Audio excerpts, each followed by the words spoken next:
plantear la magnitud del cambio tecnológico ocurrido. El que quiera comparar la forma en que hoy se prestan los servicios al turismo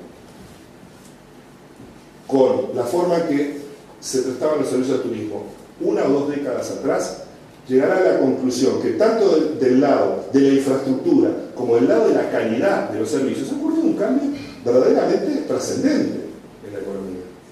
No solo tenemos una industria turística que capta más turistas, sino que tiene mucha mejor infraestructura, más diversidad de oferta, más variedad de actores y una diversificación y unas exigencias en materia de calificación de los recursos humanos utilizados en esas actividades que no eran la imagen que teníamos acerca de lo que podía inducir un crecimiento tan importante como este en el sector turismo. Ni que hablar en el sector de la logística. Basta simplemente referirse un tiempo atrás, no mucho tiempo atrás, lo que era el aporte de la industria logística vinculada a lo fluvial o marítimo en Uruguay y compararlo con la dotación tecnológica, el cambio tecnológico y los cambios de productividad ocurridos en estas actividades. Bueno, del software, como se habla mucho, y el software en sí mismo implica modernidad, uno puede saltearse las valoraciones sobre el papel de un sector de servicios absolutamente internacionalizado, que además se ganó su lugar en la inserción internacional a trabajo de los propios involucrados en el sector, donde prácticamente no hubo en ese proceso de internacionalización ayuda y cooperación efectiva de las políticas públicas. Y ni que hablar que en los nuevos sectores, productores de servicios globales, servicios personales o empresariales globales que están teniendo una dinámica formidable en el país, no se puede decir que las empresas y las tecnologías que están utilizando en el país no están a la cabeza de la tecnología, porque uno no podría ser parte del proceso de captación de inversión extranjera directa en el sector de servicios globales si no estuviera en la frontera, si las empresas que producen estuvieran en la frontera de las posibilidades de producción. ¿Por qué? Porque por algo son globales, porque estamos compitiendo por la erradicación de esas actividades con los mejores y en las mejores circunstancias. Por tanto, si uno analiza otros aspectos ya no vinculados a lo que podríamos llamar lo previsible que podía ocurrir, o lo imprevisible, con algunos matices, lo que podía ocurrir ante la valorización de lo que teníamos de manera más abundante, y lo completamos con la realidad en materia de inversión, de dinámica de internacionalización de la producción, cambio tecnológico, requerimiento de recursos humanos de otras actividades hoy insertas competitivamente en el mundo, nos encontramos que el proceso de cambio estructural en la economía uruguaya está mucho más avanzado que lo que los uruguayos reconocen y quieren reconocer.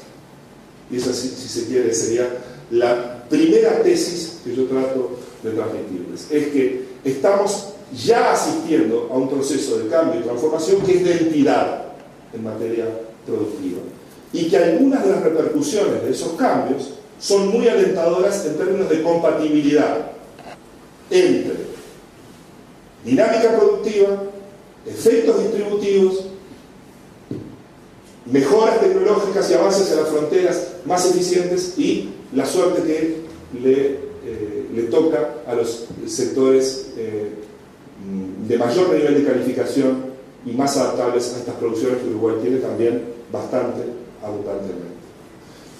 Este mapa de situación que establece esta primera cosa, y es que el proceso de cambio del lado productivo está en curso, pero merece ser fortalecido de manera muy clara. ¿Por qué? Porque a estos impulsos iniciales y a estas respuestas adecuadas por parte de quienes toman decisiones de inversión, hay que agregarles algo que es absolutamente fundamental, que es cuál es el contexto de políticas públicas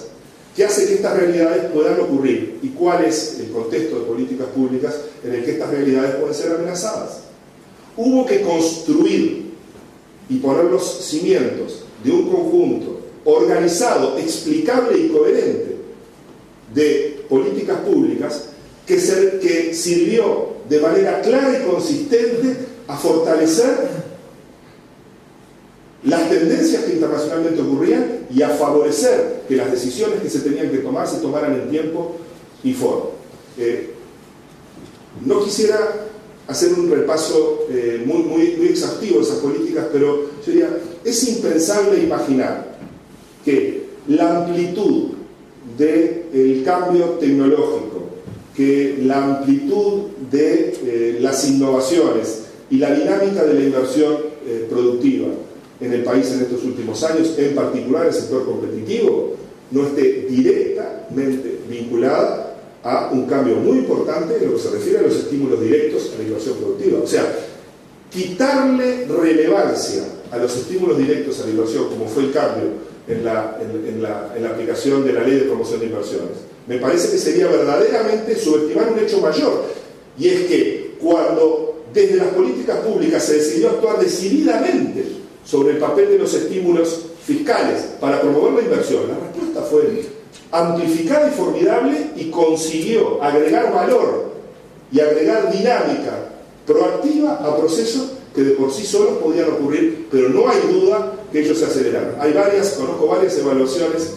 sobre los efectos de la Ley de Promoción de Inversiones, si estos ampliaron, no ampliaron mucho, si las inversiones que se iban a hacer se hubieran hecho igual. Hay un solo dato que es claro y es sistemático en todas las encuestas. Todos los que se les consultó dijo que el instrumento promocional y la decisión con la que el gobierno lo llevó adelante impulsó a que decisiones de inversión que pensaba hacer las hiciera antes de lo previsto. Probablemente la Ley de Promoción de Inversiones y el marco de incentivos no creó ningún negocio que no era posible, que no fuera posible, pero aceleró y dio una señal contundente de parte de las políticas públicas. Y permítanme decir que esto es un buen aprendizaje. Estamos ante una realidad económica y una base empresarial que entiende los estímulos y los desestímulos. Por eso hay que tener cuidado, celo y rigor en el manejo de los sistemas de incentivos, en particular en algo tan sensible como la innovación. Segundo, en un marco de políticas macroeconómicas desordenadas, en un marco de falta de claridad respecto al rumbo en materia de consistencia y de previsibilidad del rumbo macroeconómico, difícilmente hubiéramos encontrado estas formas de reacción de la economía y esta forma en que las empresas y los empresarios reaccionaron ante las oportunidades que se presentaban. Yo creo que un hecho absolutamente importante, además, no tiene solo que ver con la consistencia de las políticas, sino con haber adoptado un discurso, haber construido un discurso estratégico respecto a cuál era el papel de la estabilidad, la previsibilidad, en un sentido amplio, contribuyendo a la toma de decisiones de significación en la economía. No fue una estabilidad monetaria, fiscal y financiera. Se le agregaron dimensiones sociales, se agregaron dimensiones de estabilidad jurídica, necesidades de adaptación de los marcos jurídicos, mejoras en el clima de negocio. Se utilizó un concepto de estabilidad del marco macroeconómico en sentido amplio, mucho más rico, mucho más consistente con lo que era la señal que se esperaba por parte de los inversores para disparar procesos proactivos y para adoptar decisiones que de otra manera hubieran o demorado en tomar o hubieran simplemente no tomado, porque todos sabemos que etapas de prosperidad y etapas de señales positivas provocadas por los mismos factores que provocaron estos acontecimientos recientes y que tuvieron un papel reciente, ha habido otras en nuestra historia. Y hay que entender cuál es la singularidad de parte de las políticas públicas. Y decir, ¿es relevante tener una preocupación por asegurar esta consistencia macroeconómica? Es muy relevante. Y es más, yo creo que es un símbolo de avance hacia el desarrollo cuando el debate sobre las políticas macroeconómicas y el marco macroeconómico pierde importancia. Porque es un símbolo de debilidad para el nivel de desarrollo de Europa que esté cuestionada toda la viabilidad macroeconómica del esquema en Europa. O cuando los países entran en crisis monetaria y fiscal, no importa qué nivel de desarrollo tienen. Lo cierto es cuando el desorden macroeconómico y la falta de consistencia de las políticas que aseguran el marco general de funcionamiento de la economía aparecen débiles, frágiles, las implicaciones son directas no sobre los niveles de actividad actuales, sino sobre la posibilidad de continuar avanzando. Y vaya si tenemos en este momento experiencia de que estas cosas no tienen que pasar, y que estas reglas no solo tienen que pasar en el mundo subdesarrollado, sino que pueden pasar en todo aquel que se olvide de que las políticas públicas, su consistencia, su diseño y su ejecución tienen que ver con lo que ocurre en la realidad. Y a veces, cuando nos han de alguna manera llevado a razonar en términos de que todo lo bueno y todo lo malo viene de afuera, yo creo que lesionan enormemente aspectos muy relevantes del funcionamiento democrático de un país, quiero ser sincero. Porque si todo lo bueno y todo lo malo viene de afuera, lo que hagamos nosotros aquí tiene escasísima importancia. Por tanto, al final de cuentas, da lo mismo quién se haga cargo de los procesos de gestión de las políticas, orientación de las políticas, estrategias. No importa, si total todo lo bueno y todo lo malo va a pasar fuera de nuestro control. Pero sin ir a esa cuestión que lesiona el valor de lo que nosotros hacemos. Yo creo que el ejemplo uruguayo es un ejemplo de que lo que hicieron los empresarios, lo que hicieron los inversores, lo que hicieron los trabajadores y lo que aportaron las políticas públicas, todo ayudó a que este proceso que nos permite hablar de los desafíos del desarrollo tenga cierta credibilidad.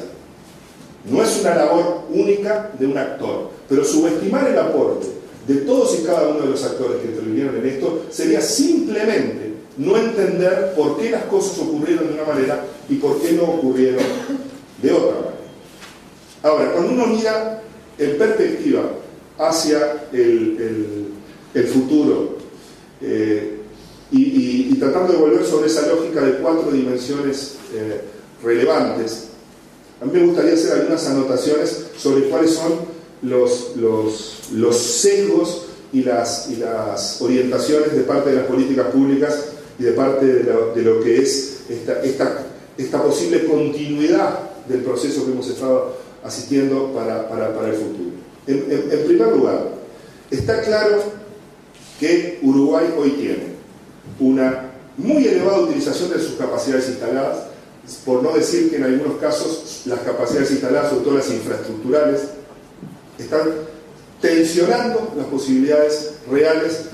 de continuidad de un proceso tan vertiginoso y tan importante y tan amplio, y con la distribución geográfica que tiene el actual crecimiento.